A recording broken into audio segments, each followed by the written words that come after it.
Platinum, Executive Platinum, Platinum, Emerald, Sapphire. Hi, everyone, and welcome back to another edition of Crew Travel right here on Yachting International Radio. My name is Ria. I am your host, and I'm very pleased to welcome back the Madcap, Lee Harris. How are you? I'm very good, thanks so much, Ria. I'm liking Madcap. I think that sounds quite good, doesn't it? I mean, it's nothing too evil or too nasty, so it's quite good this week. Yeah, happy with that. Yeah, I was going to use nefarious, but then I thought no, because you're not really that evil, just kind of a little bit. I'm a bit like Gru from the Minions.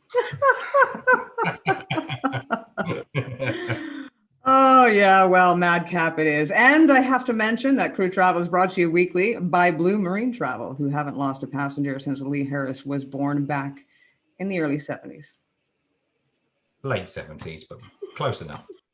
Look, last week you made sure to mention the exact year, and I'm just bringing you down to earth a bit. Yeah, that's granted. Can I also just say as well, like a very clever lady done my background this week, so I'm looking a lot more professional. So hopefully, fingers crossed, I will act it as well. A very clever lady. Yes. Who could that possibly be, Ria? I don't know, because nobody's ever described me that way. Right. We've had a busy week this week, and unfortunately, it is not all good news. What's going on with the U.S.? Yeah, so with the USA, since March last year, there have been stringent rules on who can enter and who can transit the USA to a third country from the Schengen area, UK and Ireland, Brazil, China, India, and South Africa. So a quick recap is that crew with a B1, B2 or a C1D visa joining a yacht in the US waters can travel into the USA for work.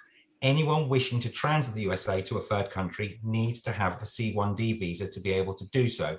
No tourist travel has been allowed from these areas for coming up to now 15 months. There had been hope, obviously, in the last couple of weeks that this decree would soon be rescinded, especially as Europe had been opening up to US passengers. However, hopes were dashed this Friday when the US Secretary of State announced in a press conference in Paris that it would be premature to open the US borders for tourist reasons anytime soon. The Secretary of State also went on to announce that the US would not come under any pressure from the European countries or the airlines who are desperate to get travel between the areas operating again. The only advice they're willing to take is that from their own medical advisors on when it will be safe to open the borders once more. When pushed for a date as well, the Secretary of State refused to be drawn into an argument with it and refused to put a date in place. Now, unfortunately, this is not the news that we all want to hear at this time, but with everything travel related, we will keep you up to date on this show when there are any future developments with regards to tourism travel to the USA. Do you know, it's really interesting because that was one country that waited so long to actually react. And now that they have reacted, yeah, interesting. But, you know, once again, politics, and it's not my strong suit. No, it's strange because, you know, the chatter and the way it was looking was that the US were going to reciprocate exactly what Europe are doing, because a lot of the countries now are allowing vaccinated US citizens to come in for tourism reasons. You know, a couple of countries are even letting unvaccinated US citizens come in, provided they, you know, show a PCR test. So for the US to so publicly put out there that they're not prepared to do it anytime soon, I mean, that is a real sort of turn that we weren't in the travel industry expecting. That's for sure. And New Zealand. I mean, wasn't it just Australia the other day? They had another outbreak. They did indeed, yeah. So unfortunately, on Saturday, the 26th of June, the government of New Zealand announced that quarantine-free travel to and from Australia would be paused for 72 hours. The quarantine-free scheme, known as the Trans-Tasman Bubble, was put on hold due to multiple cases and outbreaks in Australia, all in differing stages of containment. Opened in late April, the Trans-Tasman Bubble allowed for quarantine-free travel from all Australian states and territories to New Zealand. This was also reciprocal, allowing Kiwis the ability to enter Australia without needing to isolate for a certain period of time. However, the pause has come into effect for all travel to and from Australia. The hold came into effect, as we said, on June the 26th at 22:30 New Zealand time, and will last until at least 23:59 New Zealand time on Tuesday, June the 29th. The decision follows updated public health advice from New Zealand's health officials and will be reviewed on Monday, the 28th of June.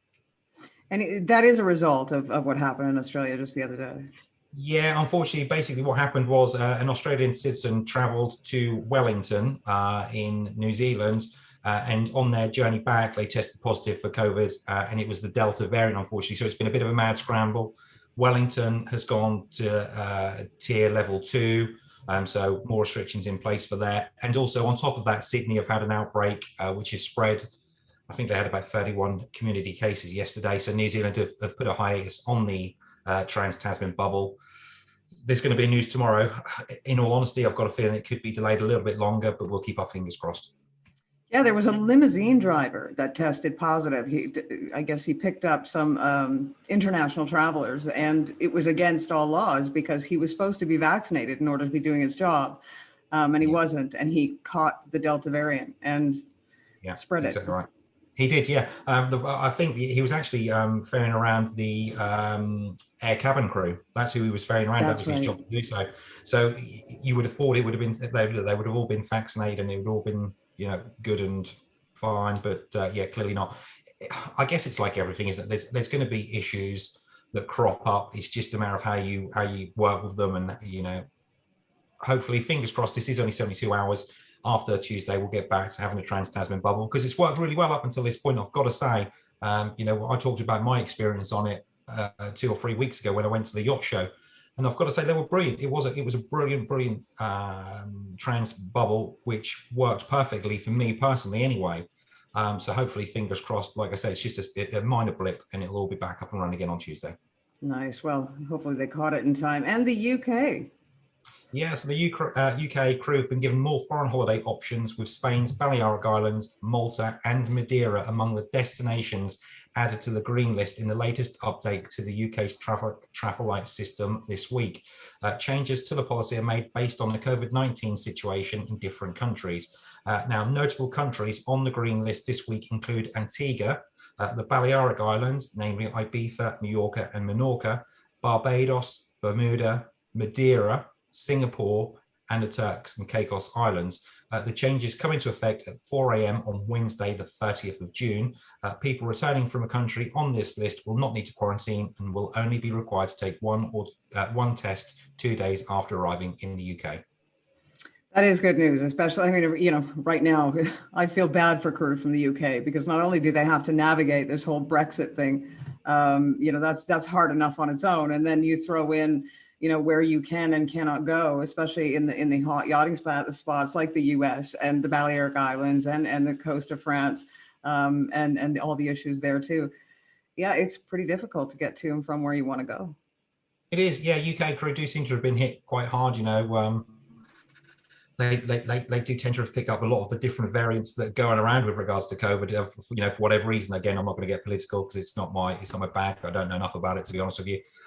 So yeah, they have been hit hard, and like you say, on top of Brexit as well, they've got to then understand a whole new rules with, signing in, signing out of countries and all the rest of it. So it's a tough time for them at the moment. Yeah, and Canada has some good news. They have got good news, yeah. From midnight on July the 5th, Canadian citizens and permanent residents who have received 2 shots of a vaccine approved by Canada will be able to enter the country foregoing the obligatory 2-week quarantine granted they test negative for COVID. However, the authorities say they want to wait until at least 75% of the eligible population have been fully vaccinated before opening the borders for other international travellers. Now, for the Canadian citizens to skip isolation, they need to have been fully vaccinated 14 days or more prior to the day of arrival. They must also take a first PCR test no more than 72 hours before landing back in Canada, and this must be followed up by a second test after arrival. Passengers must also have a quarantine plan in place just in case the test should come back positive. Well, that's good news. And Singapore Airlines. Yeah, so Singapore Airlines Group have launched a voluntary carbon offset program. The program allows customers on both Singapore Airlines and Scoot to offset their carbon emissions via dedicated microsites. For the first 6 months from the launch of the program, the 2 airlines will also match the offsets. Singapore Airlines says that the offset project selected a high-quality carbon offset projects which have a proven and measurable impact on communities and their environments. Now, such projects will include protecting forests in Indonesia, supporting renewable solar energy projects in India, and providing efficient, clean burning cook stoves for rural families in Nepal. Now, the dedicated microsite for customers will be available in late July 2021, with corporate customers able to participate in the program from the fourth quarter of 2021. Great news. If more and more airlines did that, what a difference that would make. Yeah, exactly right. They're getting there. I mean, it seems to be a slow rollout, I've got to say, with airlines and carbon emissions and all the rest of it. But, hopefully with Singapore Airlines coming on board, that may be the push that other airlines need to follow suit. Well, we had a whole slew of crew questions, but it was all surrounding the same concept this week. It is. So it's something that Blue Marine Travel, we've been asked numerous times over the last few weeks. Basically, what is the IATA travel pass and how will it help with regards to travel during the COVID pandemic? So as such, I thought it might be a good idea to give a brief overview of the travel app and what it's designed to do and how it will work. So the IATA Travel Pass app is aiming to become the go-to digital health passport, which will contain all your vaccination, testing, and travel requirements. The app allows travelers to upload all their data onto the secure app. This includes a copy of your physical passport, which will be used to link vaccination records and test results. This also allows labs to directly send results to the travel pass. This should, in theory, prevent any false reporting or fraudulent reports being put on there. Once you've uploaded your passport and taken a test to the verified test location, or proven that you are vaccinated and got your results, you're all set to go. Basically, you'll get a big green tick on the travel pass, which allows airlines to quickly verify your health details and allow you to proceed to check in for your flights. This, hopefully, in theory, should alleviate any long queues at check-in when getting ready for your flight. And that has become an issue because I've been seeing reports where people have faked their tests and fake their passports or whatever, and it's now becoming an issue. It's a new business, as it were. Yeah, basically, I guess fraudsters and all the rest of it with COVID and being locked up have had to find new ways to try and fraudulently make money, shall we say? And this is clearly the perfect way to do it. So, I mean, we've heard some stories with us with regards to certain doctors, shall we say, who are giving out vaccination reports and all the rest of it. So, hopefully, fingers crossed, this app will be able to eliminate that as well. The thing is about that, you're putting other people and yourself at danger. Why would you want to fake something like that? Like, I understand the desire to travel, I understand the need to travel, but why would you? It just seems counterproductive, really. Yeah, I mean, it does make sense, especially if, these people who are traveling, we know that tourist travel, has been scaled right back. So you tend to find the people who are traveling are business travelers or people who have to travel for a reason. So like you say, why would you take the risk in faking something like that? Because one, if you get found out, for sure, airlines are not going to touch you with a barge pole. You're not going to be flying anywhere. So that's a massive risk that you're prepared to take. So. Yeah, insanity. Well, you know what?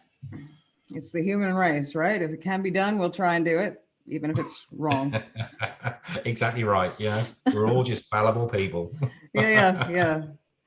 So, Lee, well, thank you very much for that. I mean, some of it was bad news, and some of it was bad news. Yeah, we've got a couple of good bits in there. It's not the best of weeks this week, unfortunately. Fingers crossed. Hopefully next week we'll be back to good news.